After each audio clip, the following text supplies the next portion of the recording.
मिथुन जी, गाने को millions of view तो आ ही रहे हैं, तो सबसे पहले तो ये जानना चाहेंगे कि आप लोगों की ये जो जोड़ी है, जैसा कि आप लोगों की कितना चाहने तुझे कितना चाहने लगे गाना हम जब आया था तो हमने देखा था, मतलब हर जगह, चाहे हम बात करें सोशल मीडिया की, यूट्यूब पर हर जगह ये धमाल कर रहा था। अभी भी ये गाना लोगों को बहुत पसंद आता है। सखी सर ने भी कहा कि जब आपकी तरफ से कोई गाना आता है, कोई प्रोजेक्ट आता है, 7-8 घंटे काम करने पड़ते हैं, इसलिए क्योंकि वो अच्छा निकल कर आए। सो कैसा होता है एक्सपीरियंस इस पूरे, जब भी कोई प्रोजेक्ट आप लोग साथ में करते हैं? देखिए, मुझे लगता है कि मैं कुछ for the lack of a better word, मैं कुछ अजीब नहीं कर रहा हूँ। मेरे मुताबिक म्यूज़िक ऐसे ही होना चाहिए। सही। तो कई बार लोग मुझे पूछते हैं, हमने सुना है कि आप ऐसे काम करते, तो मुझे ताज्जुब होता है, क्योंकि मेरे लिए म्यूज़िक वैसे ही होता है। मतलब वही उस अनुभव को जीने के लिए मैं म्यूजिशियन बना हूँ। वरना तो दुनिया में बहुत सारे काम है, पैसे कमाने के लिए तो बहुत सारे तरीके हैं, और आज तो इतने सारे एवेन्यूज़ खुल गए। लेकिन हम लोग वो नहीं है। हम लोग क्या कहते हैं, हम लोग थोड़े से बेवकूफ़ हैं।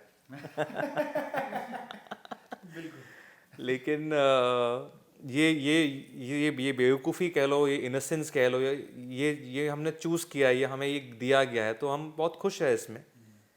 और ये उस अनुभव को एक्सपीरियंस करते हैं। हम जैसे बता रहे हैं, हम स्टूडियो पे आते हैं तो एक धुन के ऊपर हम बातचीत करते हैं कि उसको कितने तरीके से कर सकते हैं।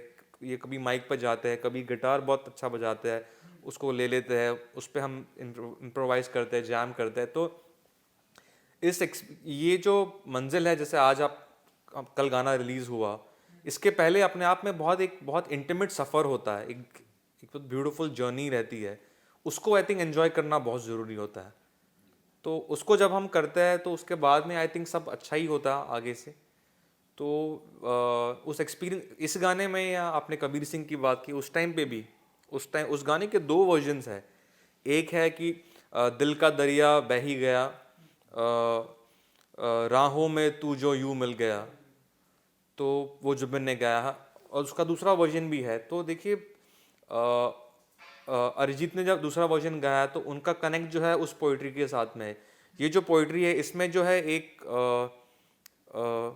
एक बयामा ज़्यादा है, एक ड्राइनेस ज़्यादा है। और जुबिन पहले से उन्होंने बहुत इस वर्जन में बिलीव किया। तो वो जब पहला जो उसका जो लव वर्जन है जब बाहर आया, तो लोगों ने बहुत उसको प्यार दिया। बट जुबिन उसमें बहुत बिलीव करते थे। मुझे बार बार फ़ोन करके पूछ रहे थे कि मिथुन ये कब आएगा बाहर, ये I believe in this, I believe in this. और उनका बिलीफ था जो उस वर्जन को भी उतना बड़ा बना कर ले गया। इनका लाइव परफॉर्मेंस वायरल भी हुआ था जब उन्होंने इतने हज़ारों लोगों के साथ गाया। मतलब अपने आप में वो एक वर्जन बन गया। तो ये एक आर्टिस्ट का कनेक्ट होता है। उसकी खूबसूरती होती है कि दो फूल है, दोनों अलग अलग एक्सपीरियंसेस है, एक एक अलग रंग से आता है, दूसरा एक अलग रंग से आता है। तो आई थिंक हर गाने में मैं उस एक्सपीरियंस को बहुत वैल्यू करता हूँ। और ऐसे जो मोमेंट्स ही है, यही है जो हमें बाद में, यही हमारी दौलत है एक्चुअली। यही हमें बाद में 50 साल बाद जब हम रहेंगे नहीं रहेंगे, लेकिन ये मोमेंट्स ही रह जाएंगे, राइट। क्या बात। वही है। अब हम देख रहे हैं कि उन फूलों की जो खुशबू है अब वो लोगों तक पहुंच रही है। जी। सो इंडस्ट्री की सबसे हिट जोड़ी प्रेजेंट टाइम की आप लोगों की मानी जा रही है। थैंक दिन यू जी, आपसे भी जानना चाहेंगे, जी मतलब जो भी आप लोग प्रोजेक्ट करते हैं, जी।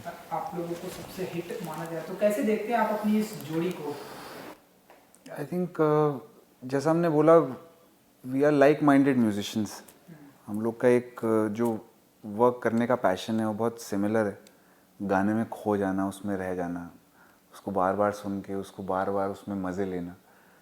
मुझे लगता है that's how you create a song जो शायद हम लोग के बाद भी रह जाएगा। और यही सब आई थिंक सबसे इम्पोर्टेंट चीज़ म्यूजिशियंस के लिए यही होती है कि उनका गाना उनके बाद भी रह जाए, उनके बाद भी, हम लोग के बाद भी हम लोग को लोग हमारे काम से याद करें। तो मुझे लगता है अगर हम लोग ऐसे गाने साथ में कर पा रहे हैं, it's is God's gift to us. और I think God has got us together to do this job of spreading the message of love. जी, मिथुन जी कुछ कहना चाहेंगे अपनी इस जोड़ी को? नहीं, आई थिंक जैसा इन्होंने कहा कि देखिए, जोड़ी वर्ड से पता नहीं हम इतना रिलेट करते हैं नहीं करते। बट हम लाइक माइंडेड है। और वो जो जब प्रायोरिटीज सिमिलर हो तो अपने आप जो है अनुभव अच्छा ही होता है। तो हम भी स्टूडियो में जब मिलते हैं तो हम कभी नंबर्स के बारे में बात नहीं करते, कभी व्यूज़ के बारे में बात नहीं करते, कभी ट्रेंड्स के बारे में बात नहीं करते। आज तक इन्होंने मुझे कभी नहीं पूछा कि आपने कौन से ब्रांड का शर्ट पहना है या आपने कौन से स्नीकर्स पहने। तो ऐसा नहीं कि वो भी चीज़ें हम करते हैं, लेकिन वो हमारी प्रायोरिटी नहीं है। प्रायोरिटी ये है कि संगीत अच्छा होना चाहिए, वो एक साधना है, जैसे उन्होंने कहा वो एक परमेश्वर की देन है, उसको सही तरीके से निभाना है। तो जब वो लाइक माइंडेडनेस होता है तो फिर अपने आप काम खूबसूरत होकर निकलता ही है। तो शायद इसलिए हमारा जो काम है लोग उसको पसंद कर रहे हैं। Subscribe to Midday India. Get direct notifications on all our videos by clicking on the bell icon.